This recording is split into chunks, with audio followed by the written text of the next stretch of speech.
putting cartelization across, the progressive line. The origin of the Federal Reserve has been deliberately shrouded in myth spread by pro-Fed apologists. The official legend holds that the idea of a central bank in America originated after the Panic of 1907, when the banks, stung by the financial panic, concluded that drastic reform, highlighted by the establishment of a lender of last resort, was desperately necessary. All this is rubbish. The Panic of 1907 provided a convenient handle to stir up the public and spread pro-central bank propaganda. In actuality, the banker agitation for a central bank began as soon as the 1896 McKinley victory over Bryan was secured. The second crucial part of the official legend claims that a central bank is necessary to curb the commercial bank's unfortunate tendency to overexpand, such booms giving rise to subsequent bust. An impartial central bank, on the other hand, driven as it is by the public interest, could and would restrain the banks from their natural, narrow, and selfish tendency to make profits at the expense of the public weal. The stark fact that it was bankers themselves who were making this argument was supposed to attest to their nobility and altruism. In fact, as we have seen, the banks desperately desired a central bank, not to place fetters on their own natural tendency to inflate, but, on the contrary, to enable them to inflate and expand together without incurring the penalties of market competition. As a lender of last resort, the central bank could permit and encourage them to inflate when they would ordinarily have to contract their loans in order to save themselves. In short, the real reason for the adoption of the Federal Reserve and its promotion by the large banks was the exact opposite of their loudly trumpeted motivations. Rather than create an institution to curb their own profits on behalf of the public interest, the banks sought a central bank to enhance their profits by permitting them to inflate far beyond the bounds set by free market competition. The bankers, however, faced a big public relations problem. What they wanted was the federal government creating and enforcing a banking cartel by means of a central bank. Yet they faced a political climate that was hostile to monopoly and centralization and favored free competition. They also faced a public opinion hostile to Wall Street and to what they perceptively but inchoately saw as the money power. The bankers also confronted a nation with a long tradition of opposing central banking. How, then, could they put a central bank across? It is important to realize that the problem faced by the big bankers was only one facet of a larger problem. Finance capital, led once again and not coincidentally by the Morgan Bank, had been trying without success to cartelize the economy on the free market. First in the 1860s and 1870s, the Morgans, as the major financiers and underwriters of America's first big business, the railroads, tried desperately and repeatedly to cartelize railroads, to arrange railroad pools, to restrict shipments, allocate shipments among themselves, and raise freight rates in order to increase profits in the railroad industry.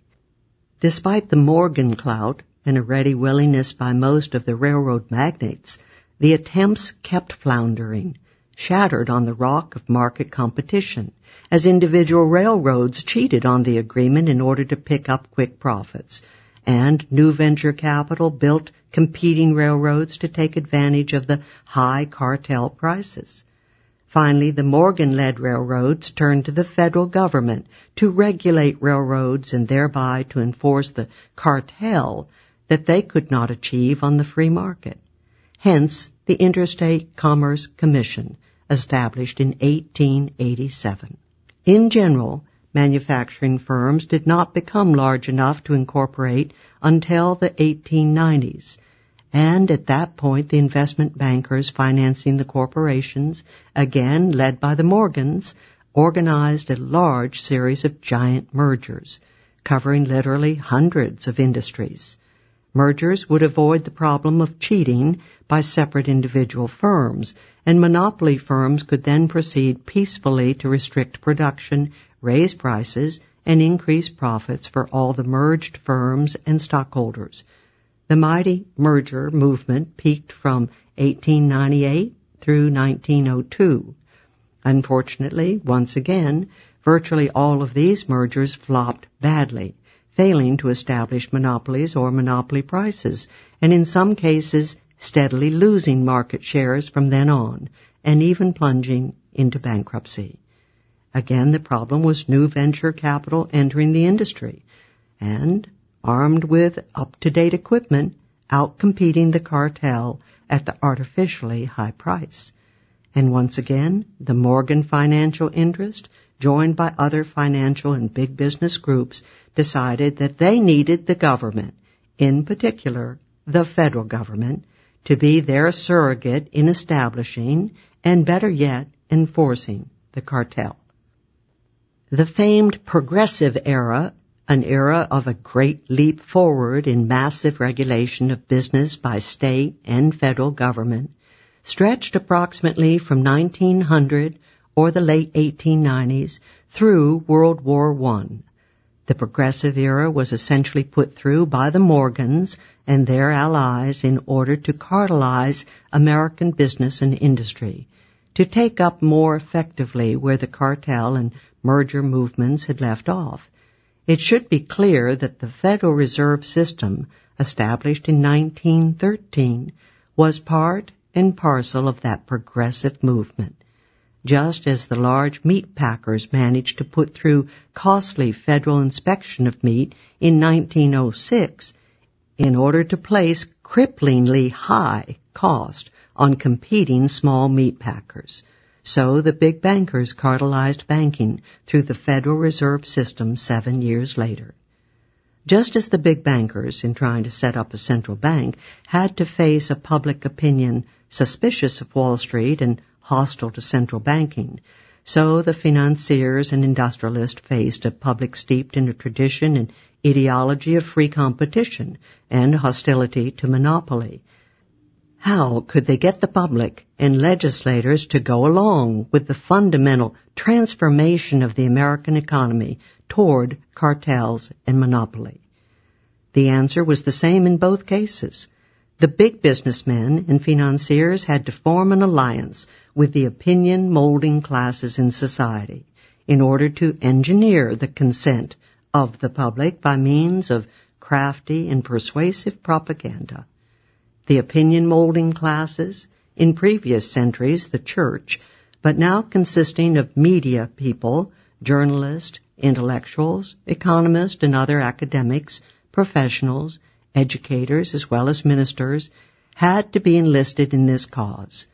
For their part, the intellectuals and opinion molders were all too ready for such an alliance.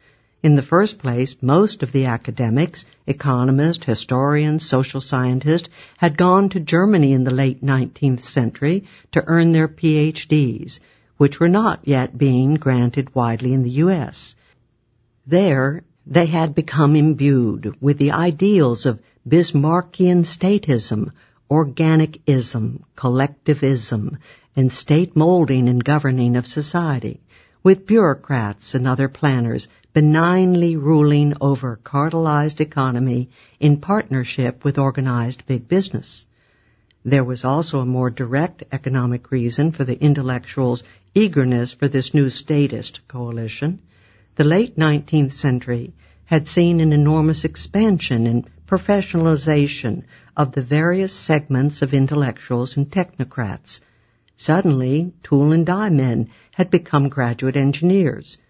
Gentlemen with bachelor's degrees had proliferated into specialized doctorates.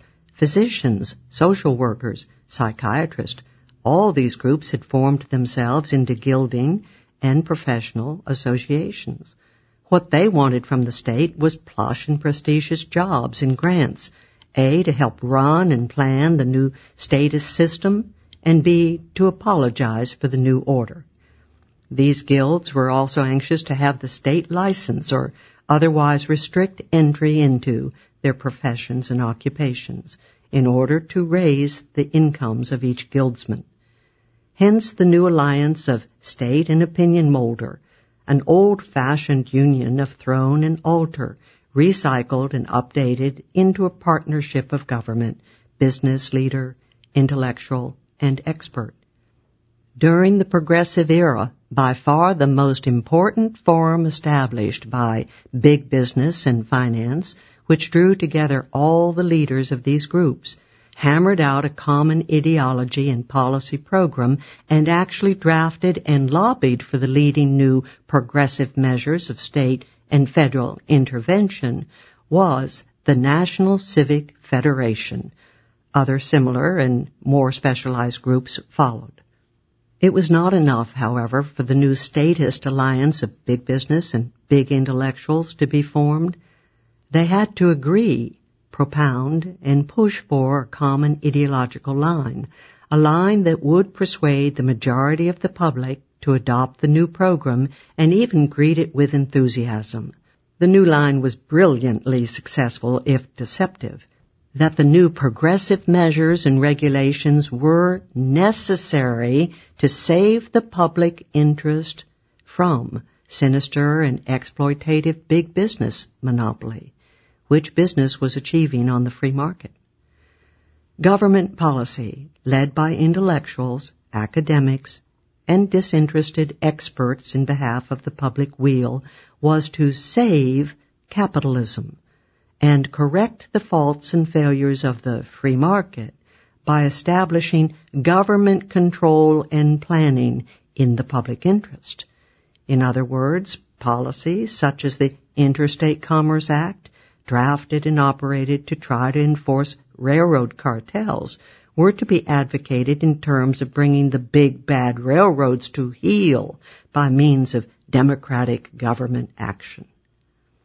Throughout this successful corporate liberal imposture, beginning in the Progressive Era and continuing ever since, one glaring public relations problem has confronted this big business intellectual coalition. If these policies are designed to tame and curb rapacious big business, how is it that so many big businessmen, so many Morgan partners and Rockefellers and Harrimans have been so conspicuous in promoting these programs? The answer, though seemingly naive, has managed to persuade the public with little difficulty that these men are enlightened, educated, public-spirited businessmen, filled with the aristocratic spirit of noblesse oblige, whose seemingly quasi-suicidal activities and programs are performed in the noble spirit of sacrifice for the good of humanity. Educated in the spirit of service, they have been able to rise above the mere narrow and selfish grasp for profit that had marked their own forefathers.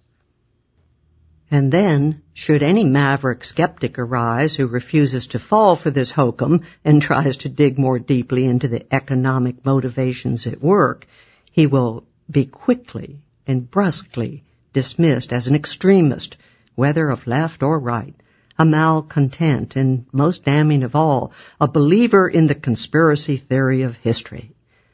The question here, however, is not some sort of theory of history, but a willingness to use one's common sense.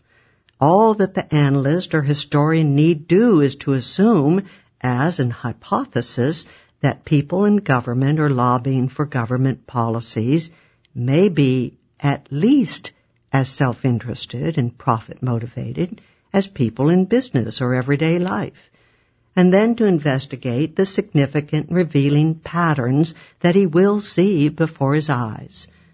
Central banking, in short, was designed to do for the banks what the ICC had done for the railroads, the Meat Inspection Act had done for the big meat packers, and so forth. In the case of central banking, the line that had to be pushed was a variant of the anti-big business shell game being perpetrated on behalf of big business throughout the Progressive Era. In banking, the line was that a central bank was necessary to curb the inflationary excesses of unregulated banks on the free market. And if big bankers were rather conspicuous and early in advocating such a measure, why, this only showed that they were more educated, more enlightened, and more nobly public-spirited than the rest of their banking brethren.